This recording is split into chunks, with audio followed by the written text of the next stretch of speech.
Alright, let's try to record what I've done here so far.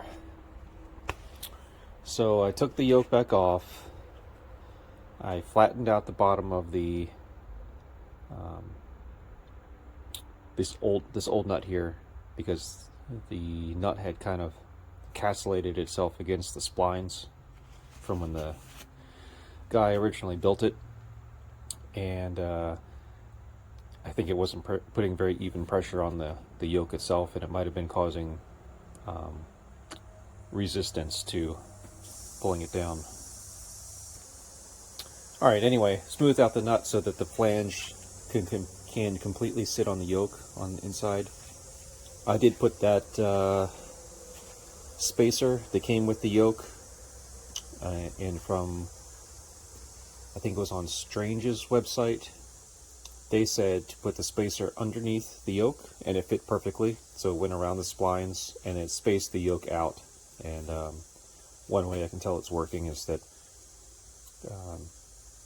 there's a lot less threads sticking up through the nut here. This would be more than twice as high, I think. So the spacer has pushed the entire yoke out that much. Okay, and that spacer sits right onto the bearing, right on the bearing surface, and it is made out of steel. So, you know, there's the gap here is a little bit bigger now as well, because the dust shield is also attached to the yoke. In any case, I've tightened it down to first 150 foot-pounds and then to 250 foot-pounds. 150 is what's recommended for on some websites for the shims, for the solid shims and spacers, instead of the crush washer, which is what I have. But I mean, there's no wobble up and down. Like, I don't feel any wobble, but there's no load at all. So now I need to look in the book to see what happens when there's no load at all, and this thing is as tight, you know, as tight as it is. There's just not enough preload on the bearing, so I might need to take a shim out. I think that's the case. I think if it's too tight, you add a shim, and if it's too loose, you remove one. And the shims that were in here are the one solid spacer plus a 10,000th spacer, and the total came up to 0.45. 0.450 was the total thickness. So I could take that 10,000th one off.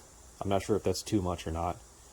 And I have another Raytech set coming, and it's supposed to have at least 4 other shims, but I kind of wish that there was a kit that had more little shim pieces. So we'll see how that goes when that comes in tomorrow. So for now, I guess I could take it apart and try to take out the 10,000 shims, and then tighten it back up and see if that's too tight.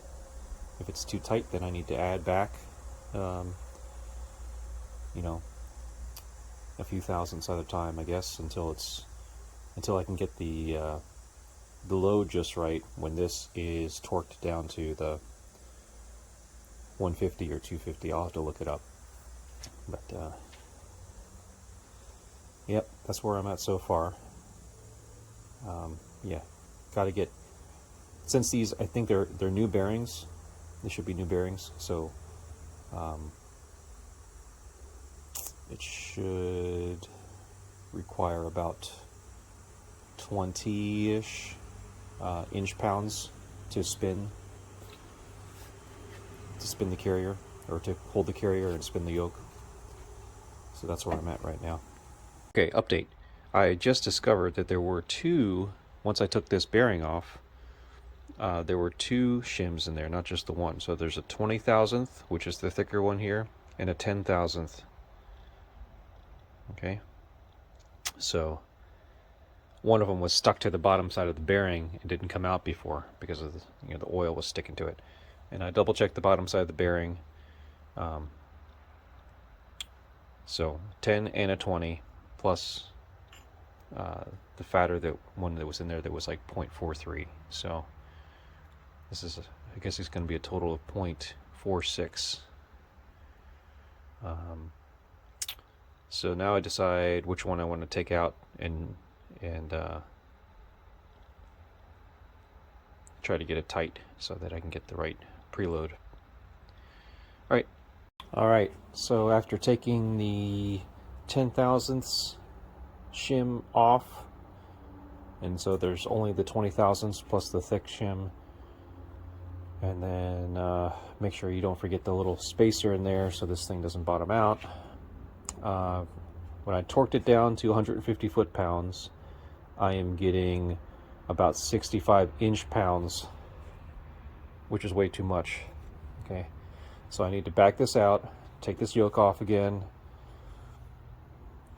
take off the carrier and the bearing that's kind of pressed on there a little bit, and then I need to add a shim, but I need to add less than 10 thousandths, so maybe like a 5 thousandths. Okay, but I don't have that right now, so I do have to wait till tomorrow to fix this. So I'll try to go in between, do like a binary search, add a 5 thousandths if I can, or a 4, and see if that loosens it up enough to get the 20 inch-pounds that I'm looking for, not the 65-ish that I'm getting using this torqueometer here. All right.